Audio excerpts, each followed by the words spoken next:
SIR প্রক্রিয়া নিয়ে উত্তপ্ত রাজ্য রাজনীতি। তৃণমূলের আশঙ্কা এই প্রক্রিয়ার মাধ্যমে বৈধ ভোটারদের নাম মুছে ফেলা হতে পারে।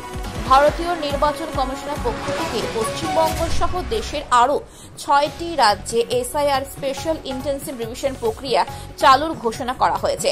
এই উদ্যোগের মূল উদ্দেশ্য হল ভোটার তালিকায় বিশেষ পর্যালোচনা, নতুন ভোটারদের নাম অন্তর্ভুক্ত করা, মৃত বা স্থানান্তরিত ভোটারদের নাম বাদ দেওয়া এবং তথ্য হালনাগাদ করা। তবে এই সিদ্ধান্তকে ঘিরে তীব্র প্রতিক্রিয়া জানিয়েছে রাজ্যের শাসক দল তৃণমূল কংগ্রেস। দলের অভিযোগ, এসআইআর প্রক্রিয়া আড়ালে বৈধ ভোটারদের নাম ইচ্ছাকৃতভাবে ভোটার তালিকা থেকে বাদ দেওয়া হতে পারে। তৃণমূলের হুঁশিয়ারি, যদি একজন বৈধ ভোটারের নামও বাদ যায় তাহলে তারা বৃহত্তর আন্দোলনে নামবে। তৃণমূলের দাবি, ইতিমধ্যে রাজ্যে এসআইআর আতঙ্কে প্রাণহানির মতন ঘটনাও ঘটেছে। এই ইস্যুকে সামনে রেখে আগামী ৪ নভেম্বর থেকে রাজ্য জুড়ে আন্দোলনে নামার ঘোষণা দিয়েছে তৃণমূল কংগ্রেস। অন্যদিকে নির্বাচন কমিশনের তরফে জানানো হয়েছে যে এসআইআর প্রক্রিয়া সম্পূর্ণ স্বচ্ছভাবে পরিচালিত হবে এবং কোনো বৈধ ভোটারের নাম যেন ভুলবশতও বাদ না যায় সেই বিষয়েও বিশেষভাবে নজর রাখা হবে।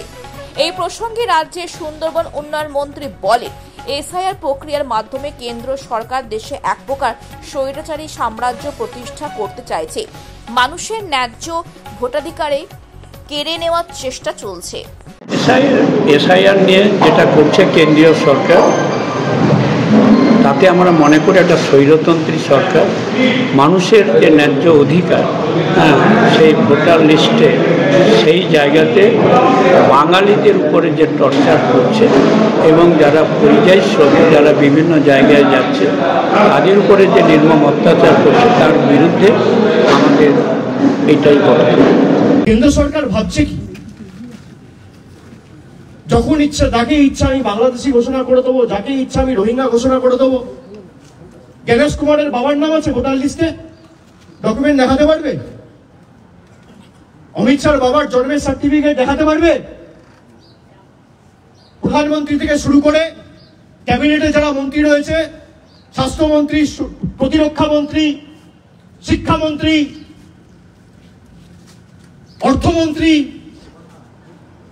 রেলমন্ত্রী, তার বাবার ঠাকুরদার জন্মের সার্টিফিকেট দেখাতে পারবে? যারা ইলেকশন কমিশনে কাজ করেন দেখাতে পারবেন? স্থানীয় যারা বিজেপির নেতারা যদি এখানে ঢোকেন, ঘিরে ধরবেন এদেরকে, বলবে বাবা ঠাকুরদার সার্টিফিকেট নিয়ে আয়, তারপর প্রচার করতে আসবে।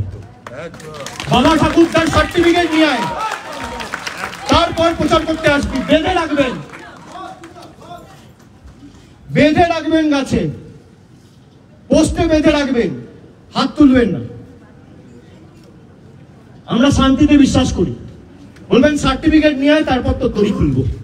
যা, তোর বাবার সার্টিফিকেট, বাবার বার্থ সার্টিফিকেট, তোর দাদুর বার্থ সার্টিফিকেট, তোর ঠাকুরদার বার্থ সার্টিফিকেট, আর তোর দিদিমার বার্থ সার্টিফিকেট। তোর অমিত শাহ, মোদী সরকার যে আমাদের থেকে সার্টিফিকেট চেয়েছে, আগে তোরা সেই সার্টিফিকেট মানুষকে দেখা, তারপর কাগজ চাইবি মানুষের থেকে।